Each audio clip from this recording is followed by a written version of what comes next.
जय हिंद। इस वीडियो में हम समझते हैं प्राथमिक क्षेत्र, द्वितीयक क्षेत्र, तृतीयक क्षेत्र क्या होते हैं, यानी प्राइमरी, सेकेंडरी और टर्सरी, और गुड्स और सर्विस में क्या फर्क होता है, क्या होता है आपका ऑर्गेनाइज सेक्टर और अनऑर्गेनाइज सेक्टर। आप अक्सर सुनते होंगे असंगठित क्षेत्र में ज़्यादातर मजदूर काम करते हैं। अभी रेलवे को लोग कह रहे हैं प्राइवेट होने जा रहा है, वो प्राइवेट नहीं हो रहा है बल्कि वो पीपीपी मॉडल की ओर जा रहा है। देखिए, इकोनॉमी में सबसे पहले जहाँ से पैसे आते हैं उस पैसे आने वाले एरिया को हम सेक्टर कहते हैं, सेक्टर्स ऑफ इकोनॉमी। तो इस सेक्टर को हिंदी में हम लोग क्षेत्रक कहते हैं। ये क्षेत्रक कितने टाइप के होते हैं भाई? तो ये 3 टाइप के होते हैं सब क्षेत्रक। समझिए पहले कि पहले आप उसके नेचर को देखिए, किस नेचर का है, फिर आप उसकी शर्तों को देखिए, किस शर्त से पैसे आ रहे हैं, फिर देखिए मालिक कौन सा है, उसका ऑनरशिप। तो अभी इस पे नहीं जाएंगे, पहले हम नेचर वाइज समझते हैं। इकोनॉमी में नेचर वाइज से कोई भी सेक्टर जो होता है वो 3 तरह से जाता है, प्राइमरी, सेकेंडरी और टर्सरी, प्राथमिक, द्वितीयक और तृतीयक में। तो हम पहले इन तीनों को समझ जाते हैं, फिर इसको समझेंगे।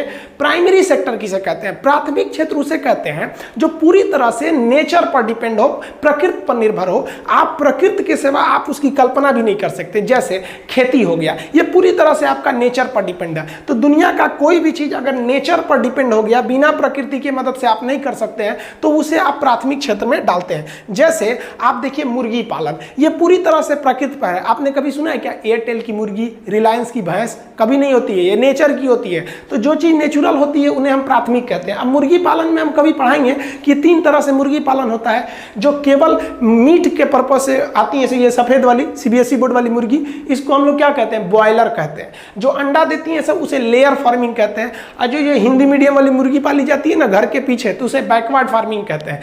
तो ये क्या है? प्रकृति पर निर्भर है। तो ये सब प्राथमिक क्षेत्र में आएंगे।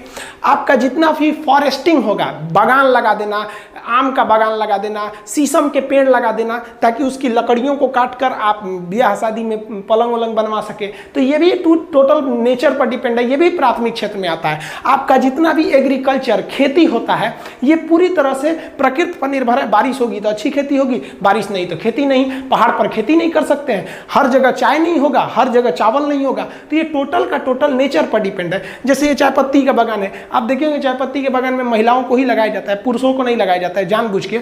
महिलाएं आराम आराम से नोचते रहती हैं, सब पत्तियां उसकी रखते रहती हैं सब इस तरह। पुरुष को लगा देंगे सजरा, दिन भर कहीं ना कहीं झगड़े कैले रहता है। और नोचते में उसको अगर याद आ गया झगड़ा के बाद गुस्सा में, तो कहेगा ना गला दबा देंगे वहां पे, गुस्सा में नोच देगा, पूरा खेत तो उखड़ जाएगा। इसलिए पुरुष को चाय पत्ती में नहीं लगाते हैं लोग। आप माइनिंग देखिए, चाहे वो आयरन की माइनिंग हो, कॉपर का हो, या फिर आप कोयला का खनन देख लीजिए, जितना भी खनन माइनिंग होता है वो सब का सब प्राथमिक सेक्टर में आता है, क्योंकि नेचर पर डिपेंड है। आप बिहार में किसी चीज को खोद के निकालेंगे, यूपी में कहाँ ज्यादा कुछ माइनिंग की चीजें होती हैं, लेकिन वही